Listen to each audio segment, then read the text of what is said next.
Well, this past August, M13, a venture capital firm investing in founders building disruptive software businesses like AI and crypto, was named to Time's list of top 100 VC firms of the year. And joining me now is Carter Ream in studio. He's M13's co-founder and partner. Carter, welcome and congratulations. Thanks so much. Thanks for having me. Yeah, it's great to have you here at the stock exchange. Yeah. What is fueling the growth of your firm? Yeah, I think, the thing about being any investor is you have to understand how to invest across cycles. Obviously, right now is an exciting time. AI is fundamentally disrupting so many things. It's going to be fun when we look back 5 years from now. I have a feeling the IPOs of this batch of companies, instead of being worth tens of billions, might be worth hundreds of billions, but we'll see. And what is the capability of this technology that you find so attractive from an investing standpoint? Yeah, I mean, I think the thing about AI is the adoption curve has never been steeper. It will fundamentally change how we all live and work and things like that.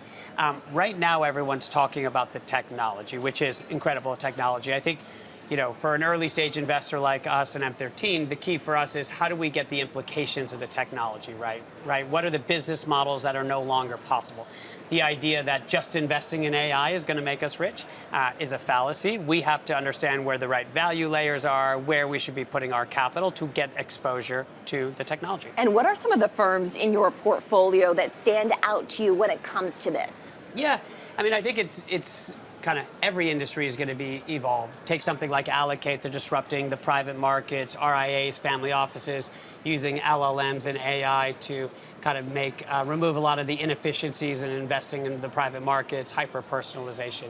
Or you have something like Canvas, who's using AI to disrupt electronic medical records, and you can imagine healthcare fundamentally will do that. So, and then you have companies like Maven, which are just evolving customer service, right, using the technology. And so, that's a case of just removing the friction by using the technology. And then there's other ones that are going to fundamentally change business models, like companies like Klarna that are IPOing this week. They are a result of the iPhone, which led to the rise of D2C. And so what are the implications of this technology? We are awaiting that Klarna deal to price, likely this evening, as you mentioned, Carter. And let's talk about the state of the markets, because we see the S&P 500, the major broad index that we track here on the trading floor, trading right near an all-time high. With that in place, what does this mean for some of your companies that are private that might be thinking about tapping the capital markets? Yeah, I think that's the key, right? Like, there's been so many companies that have been waiting for the right time, right? We've been lucky enough at M13. We've been the first investor in 15 unicorns. Some of those have exited. Others of those, like ClassPass, are waiting for their moment. But yeah, it's fun when the markets are open, companies can monetize, right? I think venture capital sometimes people underestimate how long the hold periods are. Take somebody like Klarna. I think they were founded in 2004, right? So it's the old 2-decade overnight success. And are you on the hunt for new companies to invest in right now? Always, always, always. Yes. It will be interesting to see who are those next founders, who are those ones that are thinking about, again, things that we didn't even know were possible. What are you looking for when it comes to investing at this point in time?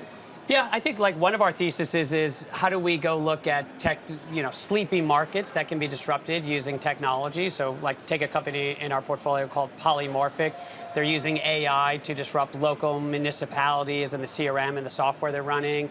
Or a company like Prepared that's using technology to evolve 911 call centers. So there's obviously the obvious places where you expect AI to disrupt, but those are typically the places where everyone's trying to play. We're trying to get right what's the second or the third ripple of the technology. All right, Carter Ream joining me in studio. Carter, thank you so much. He's M13's co-founder and partner. Great to have you. Thanks so much. Yeah. Appreciate it.